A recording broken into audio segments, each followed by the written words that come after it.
Yes, Alex, thank you very much indeed. Yeah, big week on the pitch for Manchester City, but as Pep Guardiola was discussing there, probably an even bigger one off it as finally that hearing will begin. A man who's been following this story for us, BBC Sports Chief Football News reporter Simon Stone is with me. This has been a long time in coming. I think it's important to refresh everyone's memory where we're at and what charges Manchester City are facing here. Yes, so this goes back years and years, over a decade really, and what we're talking about is inflating sponsorship deals, disguising payments, and more latterly not cooperating with the Premier League in their inquiry. It's a long list. It's been said that it's 115 charges. We actually think it's a few more. That doesn't mean there's more charges being raised, but I think it's just that we've not managed to kind of tot out the full sum, but we're looking at about 130 in total.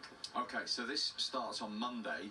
What potentially could happen at the end of this hearing? What are all the eventual outcomes? Well, clearly from one end is that Manchester City will be exonerated, and what they've said all along, which is they've done nothing wrong, will be proven, and they'll walk away and there's nothing to see here. However, if everything lands the way that the Premier League think, because they brought the charges, then their punishment is open-ended, and that's anything from relegation to having titles stripped, massive fines, massive points deductions. So clearly there's a big gap between those two.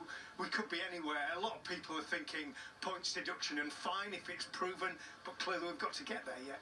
And the timescale, what are we expecting here? Because that's what every fan is asking. When will we know the outcome to this? Well, we think the case itself, which is being held earlier than we thought, and that's because of the availability of the lawyers that are involved, we think the case will last about 10 weeks. So if we're looking at that, we're probably looking at the end of November, but then there will be a long period of time where the independent panel goes away to assess the evidence in front of them, the severity of what's happened, if anything has happened, and then determine a verdict. So we're looking at maybe second, third month, possibly fourth month of next year, but then there is also an appeal.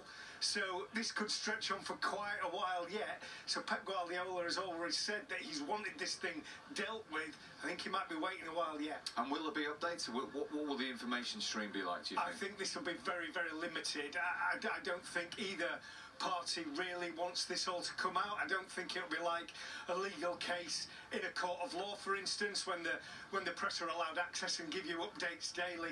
That won't happen in this instance. I wouldn't be surprised if we don't hear anything of substance until it's all resolved. Really? Simon, thank you very much indeed for joining us. That's Off the Pitch. On it today, it's